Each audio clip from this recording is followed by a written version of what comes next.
ആണ് എൻ്റെ കയ്യിലുള്ളൊരു വലിയ നമ്മുടെ ബേർഡ് നെസ്റ്റ് ഫാൻ എന്നറിയപ്പെടുന്നൊരു പ്ലാന്റ്. അപ്പോൾ ഈ ഒരു പ്ലാന്റിന് ഏറ്റവും വലിയ പ്രത്യേകത എന്ന് പറഞ്ഞാൽ നമുക്ക് അത്യാവശ്യം നല്ല ലക്ഷായിട്ട് നല്ല രീതിയിൽ വളർന്ന് വലുതാവാൻ പറ്റുന്ന ഒരു അടിപൊളി ഫാനാണ്. അപ്പോൾ ഇതിൻ്റെ ഒരു വലിയൊരു പ്ലാന്റായിട്ട് ഇരുന്നതാണ്. പക്ഷേ ഇതിനിപ്പോൾ സംഭവിച്ചത് ഇടയ്ക്ക് അത്യാവശ്യം വലിയ പ്ലാന്റ് ആയപ്പോൾ വന്ന് വീണു. അങ്ങനെയാണ് പ്ലാന്റ് കുറച്ചൊന്നൊരു ചെറിയൊരു ബ്യൂട്ടി കുറവായിട്ടിരിപ്പോൾ ഉള്ളത്.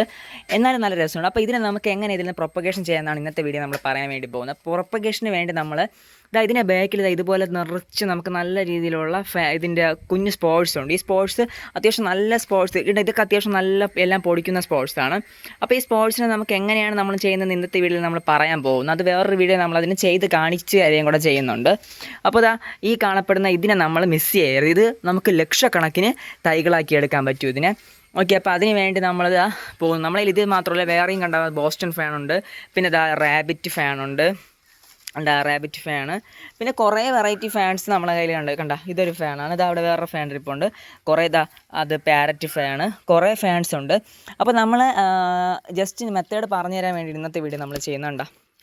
ഇതിനകത്ത് നമ്മൾ ലക്ഷക്കണക്കിന് അതിൻ്റെ കുഞ്ഞു തൈകളുണ്ട്. നിങ്ങൾക്ക് ശ്രദ്ധിച്ച് നോക്കിയാൽ അറിയാൻ പറ്റും.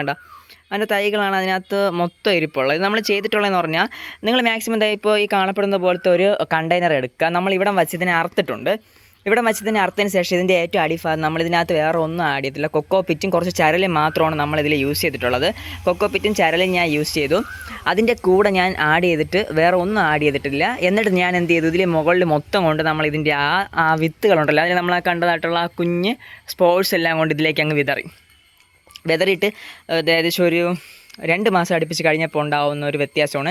ഏകദേശം ഒരു മാസം ആയപ്പോൾ ഞാൻ ജസ്റ്റ് ഓപ്പൺ ചെയ്ത് ജസ്റ്റ് വീണ്ടും ഒരിക്കൽ കൂടെ ഇതിൻ്റെ സ്പ്രേ ചെയ്തൊന്ന് ഇതിൻ്റെ അകത്തുള്ള ഹ്യൂമിഡിറ്റി ഒന്ന് കൺട്രോൾ ചെയ്ത് സെറ്റാക്കി. അതിന് ശേഷം ഞാൻ ചെയ്ത കാര്യം എന്ന് പറഞ്ഞു കഴിഞ്ഞാൽ ഹ്യൂമിഡിറ്റി ഒന്ന് കൺട്രോൾ ആക്കിയതിന് ശേഷം പിന്നെ 1 മാസം കഴിഞ്ഞ് ജസ്റ്റ് നോക്കിയപ്പോൾ കുഞ്ഞ് എന്തോ പൊടിച്ചു വരുന്നു. അപ്പോൾ ഞാൻ ആദ്യം എനിക്ക് എൻ്റെ മനസ്സിലുണ്ടായിരുന്നെന്ന് പറഞ്ഞു കഴിഞ്ഞാൽ നമ്മൾ നോർമലി ഉള്ള വേറെ ഫാനായിരിക്കും, നിറച്ചൊക്കെ മതിലിൻ്റെ സൈഡിലൊക്കെ പൊടിക്കാറുള്ളവനായിരിക്കും എന്നാണ് പ്രതീക്ഷിച്ചത്. പക്ഷേ എൻ്റെ പ്രതീക്ഷയെല്ലാം മറികടത്തിക്കൊണ്ട് നമ്മുടെ മെയിൻ ആൾ തന്നെ വന്നു. അതിൻ്റെ ഇലകളൊക്കെ അതിൽ ഫോർമേഷൻ ആയിട്ടുണ്ട്.